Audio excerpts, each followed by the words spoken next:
My name is Konstantin, 45 years old, born and raised in the USSR. I witnessed Soviet Union collapsed and Russia born. I lived in Russia for a long time and took part in many transformations that happened in my country. I also witnessed the end of Russia as I knew it. That happened on February 24th, 2022. I would like to tell you a story of my country that I loved so much as I saw it through my own eyes. This is my personal story and I hope you like it. I distinguish three parts in the history of Russia. The first is from 1991 to 2000. The second from 2000 to 2012. And the third from 2012 to 2022. I call these parts the stormy years, the golden years, and the demise. Russia was born on August 21st of 1991. The birth process took 3 days. For the country with such history, such power and magnitude, it's nothing. It's like a speck of dust. I clearly remember the date, 19th of August 1991. I woke up, it was still summer vacation, and there was nothing on TV except for announcements that this new committee of Central State Committee of Emergency Situation, newly formed, dismissed Soviet President Mikhail Gorbachev and took power to control and run the country. On day one, Russians were in shock, pretty much like we were in shock on the 24th of February. We couldn't believe what was happening, things like that. On the 19th, Russians started talking to each other. On the 20th of August, Russians actually went onto streets and started raising up and getting their heads up. They started protesting, and on the 21st, everything was done. The entire country, people of Russia, of Soviet Union, took charge, and they changed their lives forever. The Soviet Union was no more. It fell apart as a card house, really, easily and bloodlessly. And the new country, Russia, was born. New president, Boris Yeltsin. New flag, new anthem, freedom, new laws, old laws, no more. New values, what was considered bad, all of a sudden turned into good, and vice versa. Would you like to know how we were feeling those days? Like we were being drunk without drinking. The feeling of joy, happiness, opportunities, freedoms, great future, was in the air. The entire country, all people got out and most welcomed this change. I think all welcomed. And we were just celebrating. Oh my gosh, the mood of people. I still remember, I was 15-year-old kid back then, but I still remember how happy everyone was, how supportive Russian people were of this new country that was born. There was one huge Soviet Union, and all of a sudden it fell apart into 16 sovereign states, and Russia was the biggest, the most advanced, the richest, the best. When I recall these days, even now, this feeling, these memories, they make me smile. That was a good time. Russia was born. Basically, people of Russia, the new Russia, they started building their lives from scratch, sort of inventing bicycles. Old laws, they stopped working. Old ideology was labeled as evil. The new ideology was not there. The new laws were not there. We were allowed to make money. That was huge. We were allowed to open our businesses, and that was considered good. Okay, business people from criminals all of a sudden turned into heroes. We didn't know what to do, but we started trials and errors. So the excitement was in the air. Emotionally and spiritually, people were so uplifted. But all of a sudden, problems and challenges started stockpiling in the new Russia. Everything fell apart, including the economy. The old planned economy ceased to exist. But nothing was given in return. Nothing new was given to people. People needed to feed their families. And all of a sudden, they couldn't anymore because If people worked at factories, factories stopped working. People were employed by the government was no more. Everyone was confused and didn't know how to provide. And that became purpose number one, to provide. The mantra of those early days of New Russia was making money. Making money was good. Rich people became heroes of the new country.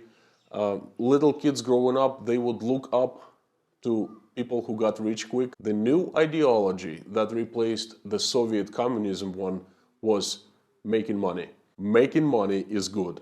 Making money was the king. Businessmen, people who were making money, became from criminals in the USSR to heroes in the new Russia. No matter how, but you had to make money. We didn't know how, really. An example from my life, I would get together with my buddies, we would travel to the other side of the city, to a cigarette factory that was still producing cigarettes, but the factory all of a sudden lost all its distribution channels, and it was just a production facility with tons of cigarettes in the warehouse. They didn't know what to do with them. So we would go to the factory, we would buy a carton of cigarettes, quite a few packs. We would travel back to where we lived, to a local marketplace. We would pay a little bit to mafia, so they would allow us to freely sell things. And all day long we would be standing out there selling cigarettes by packs, individually. And in one day we could double our money. And it wasn't just us kids, everyone else was doing that. Adults, grown adults, engineers, doctors, ex-KGB agents, everyone was making things like that. Mostly trading, buying in one place, selling in another place. Because all distribution channels, all stores, all communications between stores and manufacturers, all was lost. So that was one way to make money, is trade. Another clear and very well understood way of making money was to join local mafia. And a lot of people did, and it was pretty bad. Law enforcement disappeared, KGB disappeared, and there was a vacuum. All of a sudden, this vacuum was filled with mafia. Mafia ran everything in Russia back then.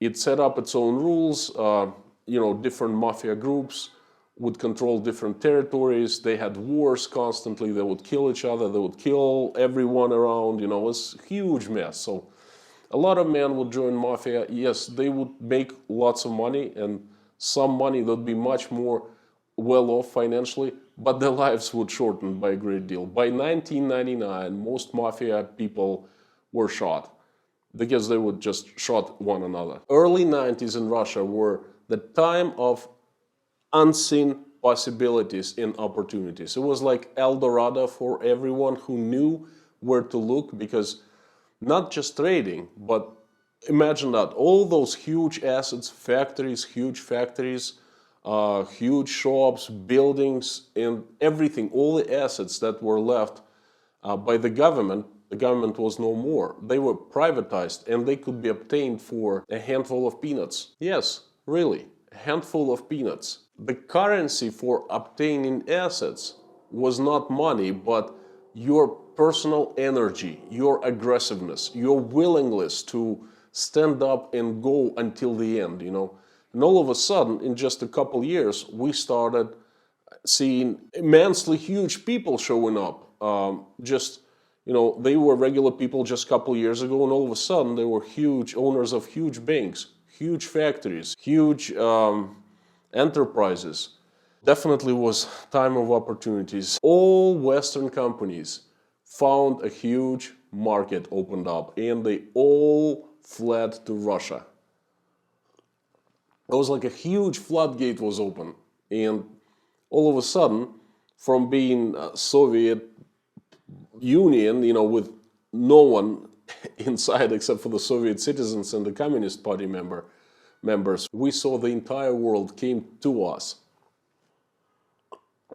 It was incredible. It was so interesting to learn the new ways. It was so liberating. It was a great time. Street crime was absolutely terrible, as there was no law enforcement, and basically we were left on our own. But you know what? That was okay, because government leaving you alone is always a great thing. We managed. We are still alive. I'm still here. I'm okay. I'm in one piece. Yes, the government leaving you alone is fantastic.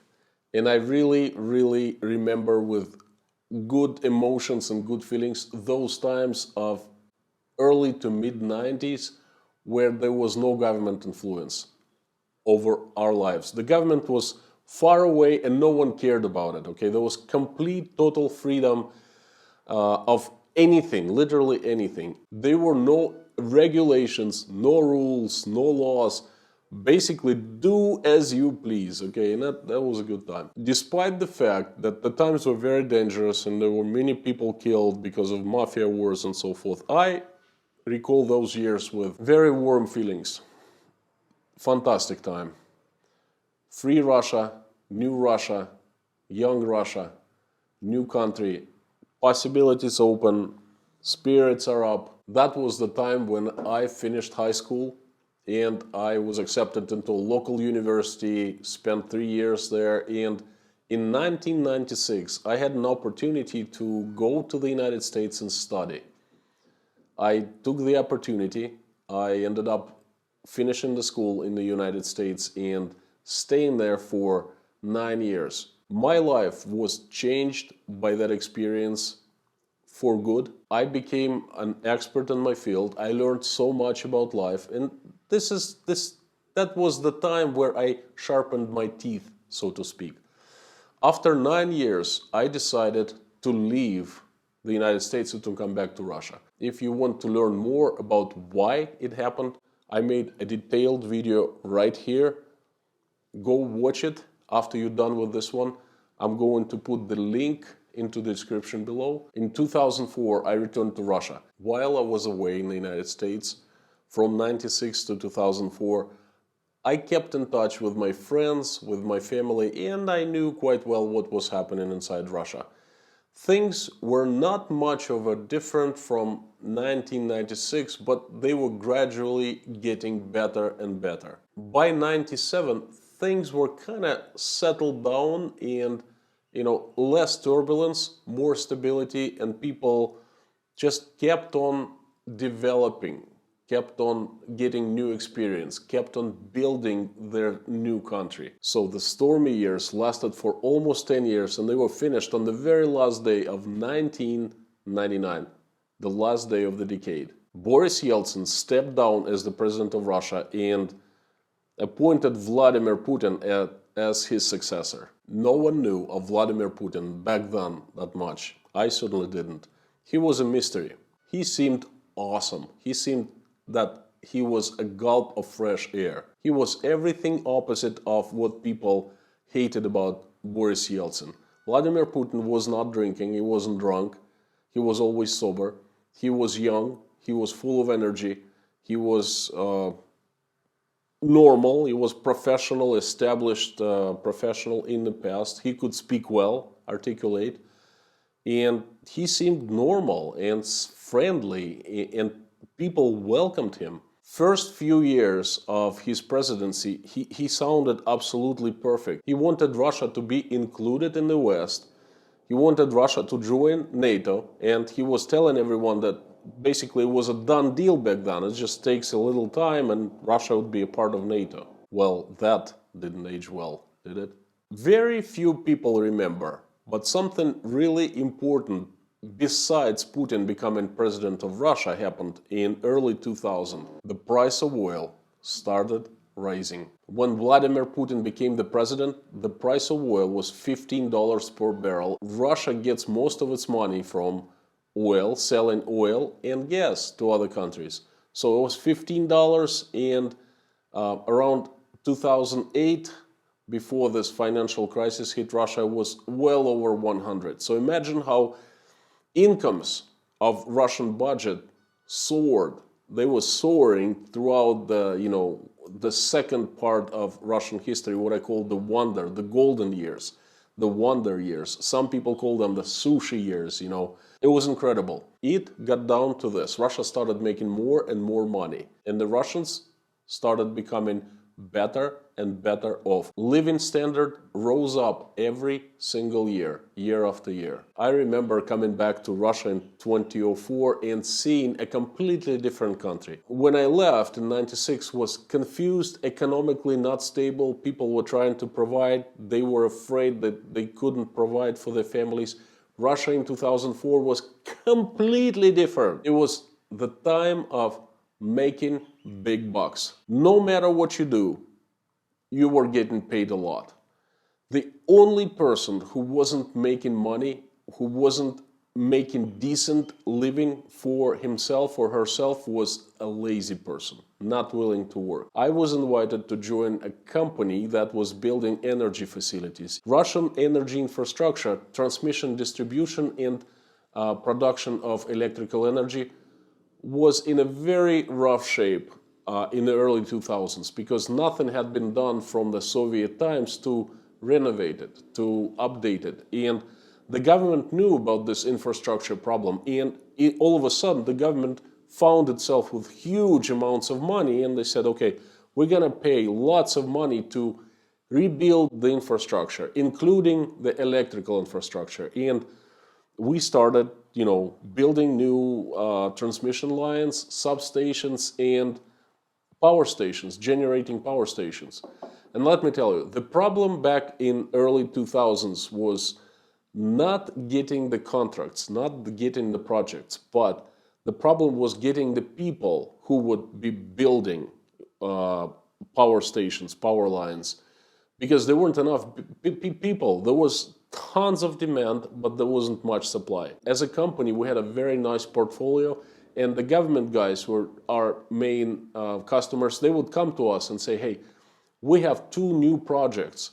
One for 100 megawatt power station. You need to construct it by turnkey. That the contract for $200 million. And there's another power station in the Far East also, and you got to build them. We need you to build them. They would also say, we understand you're short on people. We understand it's difficult.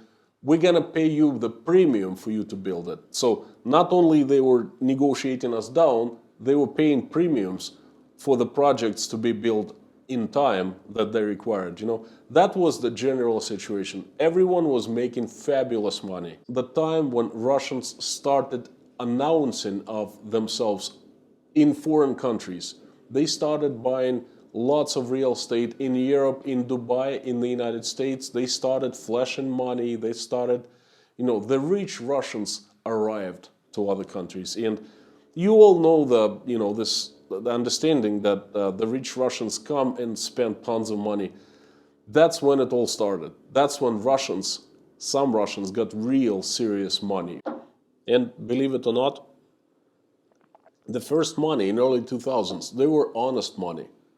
They were actually earned, not stolen from the government, but they earned. Back then, still, the government did not control much. Okay, it was out there, but we governed our own lives. Yes, Vladimir Putin created the government that started getting more control over our lives. And at first, it was actually very welcomed by people, because the police force came back with a bang. It started actually protecting people. It started following laws, so to speak.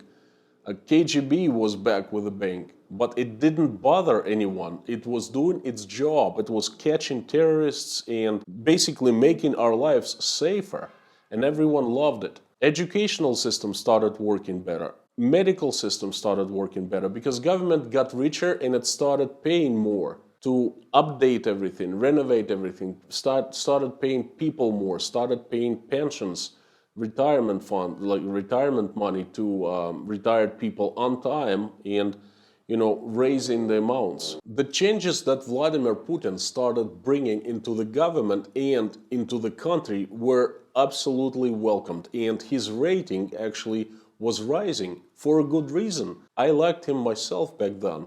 I thought that he was doing great things for the country. In 2008, an unimaginable thing happened. Vladimir Putin stepped down as the president of Russian Federation after the second term. We had never seen anything like that before, because if president was, the leader was appointed in the USSR, it was for life, okay? No one would ever step down. And Boris Yeltsin was drinking so much, he was physically not healthy to run the country. But Vladimir Putin, being in good health, being young, being full of energy and powerful, with support of people, has stepped down as a president, and a new president was elected, Dmitry Medvedev. At the time, Dmitry Medvedev seemed okay. He was taken by people normally, and he seemed quite liberal. He was much more oriented towards the West than Vladimir Putin. Then early Putin, first 2 terms were not bad at all. He got along fine with the American presidents, with the European presidents. He was welcomed in the United States and pretty much all over the world. He was a good guy. And Dmitry Medvedev was even better. Dmitry Medvedev was like a rock star. He was flying all over. He would meet legendary bands. He would invite them into his home in Russia. He would go and tour Apple offices, Google offices in the United States. He would meet Steve Jobs, make friends with him. The guy was great. And he started giving more power to people. He eased off influence of internal revenue services. He took away some of their powers of KGB, and he liberated the businesses. That was definitely the move into the right direction. He was a decent president of Russian Federation. Of course, we went through financial crisis of 2008, challenging, but you know what? Nothing major happened in Russia. We got over it in 1 year. Everything was fine. This second period in Russia's history I call the golden years or the wonder years. They were really the wonder years. We felt like finally we got to the point where everything was great. Everything was, they were so full of opportunities. Our future was great. And not only we were looking into the future, we could see the goodness of life now. Okay, we were all making money. We were going, traveling, vacating all over the world. We could, buy cars. We could buy apartments. Everything was so much better than the USSR. Everyone was happy during the golden years. I am so glad that I made a decision to return to Russia, and I witnessed my country shine. That was incredible. The golden years were the best time in Russia's history.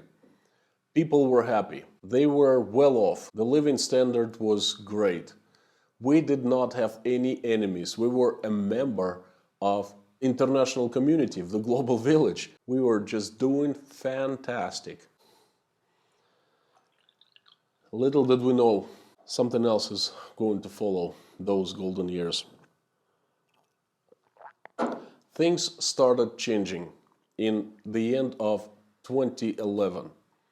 That was the first time when mass protests happened in Russia. I clearly remember I was there. I was right next to Bolotnaya Square in mid-December of 2011. I lived and worked in Uzbekistan at the time, and I came back to Russia to celebrate New Year. There was a huge crowd. There were so many people speaking. And the cops were there, but they were kind of surprised, and they didn't know what to do. They didn't touch anyone with one finger, okay? They didn't touch anyone. They didn't say anyone. They were just being present there, and that's it. They were not armed, and they were being nice. It seemed okay. It seemed like people got together to express their opinions, and they wanted change. They claimed they wanted some things. It seemed normal. If people would go on the street in that place now as they did in December of 2011, it's really, I'm afraid to think what would happen to them now, 10 years later. So the best part of history, the golden years of Russia, ended for me on that date in December of 2011, and the third period began. And I call it the demise. By February of 2012, the government got itself together and started striking back. A strategy showed up to counter the opposition, to win people's minds and put them into the government. Okay, we still had the free press back then. The government press was competing against independent media sources. And there was a foundation, an infrastructure, law, legislation infrastructure thought out. And I think this is when this long-term strategy for Russia was thought on the border between 2011 and 2012, because first actions started happening in 2012. We all remember a huge meeting where Vladimir Putin was addressing a lot of people, promising them things and rallying them up and things like that. That was February 2012. It was okay back then. It was absolutely normal. The Vladimir Putin was running for another presidency, and he was using it as one part of his presidential campaign. And a lot of people believed him. Everything was kind of normal. In a nutshell, what happened in the third period of Russian history, the demise, was this. A long time ago in Maine, I became a snowboard instructor. I became a member of American Association of Snowboard Instructors. When I was taking classes and I was taking exams, this is what I was taught by the experts. Basically, the whole idea of skiing or snowboarding or riding is that any person can become an excellent skier or rider. But not one single person, under any circumstances, can become an excellent rider overnight. It takes a long time and a stepping stones strategy to get from beginner to an expert level. And this is what has happened in Russia. Stepping stone strategy. Russian government has come up with, I can't really say Russian government, I don't know who exactly, but some people in the Russian government, very smart, I give them credit. They're fantastic, they're like outstanding minds, but they came up with a stepping stone strategy for Russia, how to turn to more government control. And over 10 years, they've been doing small step by small step. You see, it's really hard to notice the steps and say, hey, wait a second, this stuff is not good. We're just gonna kick you out of the offices and stuff like that, because the steps are so tiny, so small, then day to day they're not noticeable. But if you look back for 1 year or 5 years, you go, whoa, wait a second. How did we get from being there to being here? That's how. Stepping stones, that's how. The Russian government started introducing legislation. At first, for protesting Russians. Before, Russians could protest any way they wanted to, anywhere, anyhow. Okay, it was freedom. But then they introduced a law that would limit where Russians could protest.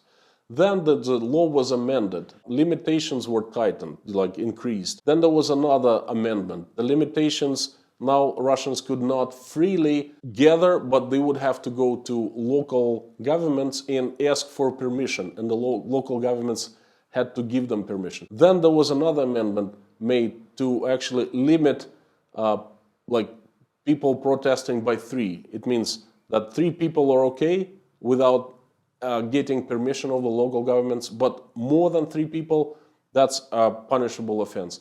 Now there was another amendment. From 3 people, that went to 1 person. 1 person to stand with some message is okay. It's not considered a protest. But if it's 2 people, it's protest. And you see stepping stones everywhere.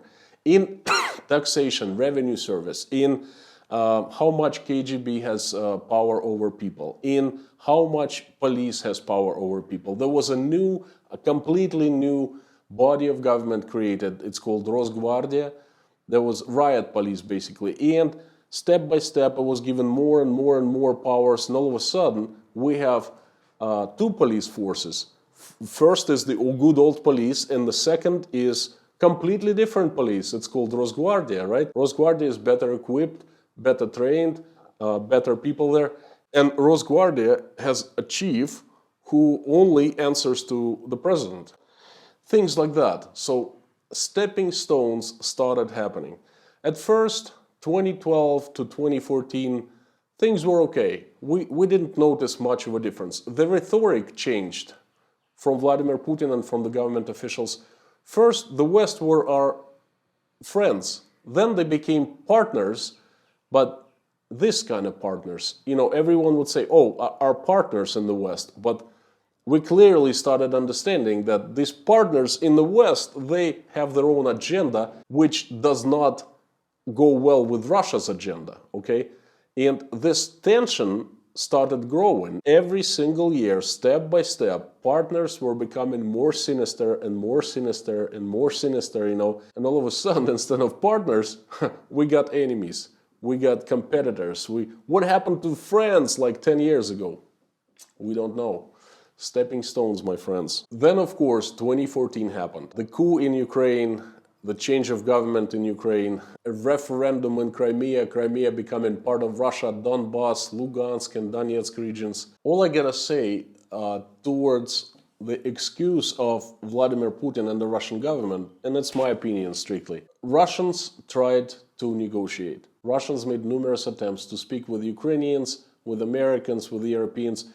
It takes more than one to tango in international politics, okay? And Ukrainians, Americans, Europeans, the politicians are also guilty in what happened with Russia. Please understand, I'm not trying to make excuse of what Russia did in Ukraine on the 24th, started doing on the 24th of February. No, Russia is the one who pressed the button. Before that, there was a long time when Russia was getting step by step, again, stepping stones to that point on the 24th of February.